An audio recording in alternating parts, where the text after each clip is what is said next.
Gina from hauntedflower.com and hauntedflowerreviews.com to tell you about the movie Devil, where a bunch of people get trapped in an elevator and one of them may be the devil.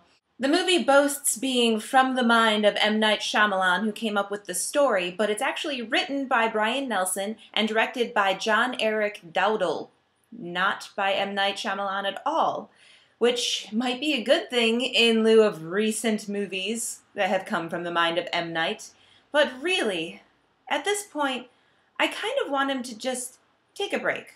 Just take a break for all of us that are watching your movies, because we like you, we want to like you. We still have fond memories of Bruce Willis in The Sixth Sense and some of the movies that came thereafter, but really, dude, I don't know what's going on, but you need to, take a time out, come back to us in a few years, like 20. The problem is that this movie is not very scary at any point. It has some moments of suspense, but those are so fleeting and far between. The movie even feels short. They kind of had to fill it up with shots of the city. One of the funniest things is that the opening title sequence goes out of its way to show you these upside down buildings, and that you just kind of keep going towards them. Oh no, they're gonna get me! They're upside down! Things are not right now. Obviously, a group of people get stuck in an elevator and the security guards have difficulties getting them out. And one of the security guards suddenly realizes that, oh, these stories my mother told me as a child indicate that the devil is doing this, and he might be in the elevator with them. One of the take-home messages is that if you throw a piece of bread into the air, it will land jam-side down, meaning that it's going to be a bad day. So go ahead and try that and see how often it lands jam-side down, because that is relevant and important. There are some distinctive characters in the car that are worth paying attention to, one of which is Logan Marshall Green, who plays a mechanic, and you might remember him as Richard Heller from season 4 of 24. I really enjoyed Bojana Novakovic as young woman.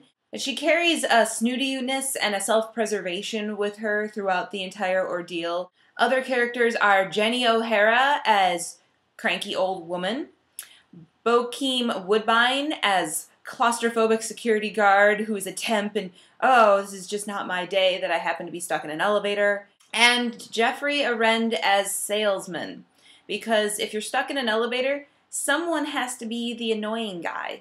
Outside the elevator, Chris Messina and Jacob Vargas are trying to put the puzzle pieces together to solve what's going on in the elevator. One of them's a detective, and the other one is the infamous security guard with the mama who wouldn't shut up. The twist is the easiest twist I've seen ever, because you see it a lot. Who's the person you least suspect? How profound. Anywho, I'm going to recommend don't waste your money on this one. I'd rather watch this again than The Last Airbender, but it's definitely so low on the totem pole of M. Night stories. Thank you for listening. I always appreciate seeing your comments, and don't forget to go to hauntedflower.com for awesome licensed apparel and hauntedflowerreviews.com for free contest giveaways and movie reviews and TV reviews and anime reviews. And you can also find this podcast, this video podcast on iTunes. Just search for Haunted Flower Reviews and tell your friends, because I like it when more people watch. Take care. See you next time. Shameless plug! Don't forget to see all of my reviews and videos of me on the Rotten Tomatoes show at hauntedflowerreviews.com. Also check out our store, hauntedflower.com, the web's best source for fantastic apparel. You can follow us on Twitter at haunted_flower or fan our Facebook page too. If you're local to the Indianapolis area, visit indiemojo.com for details on how you can win free screening passes. He's a real no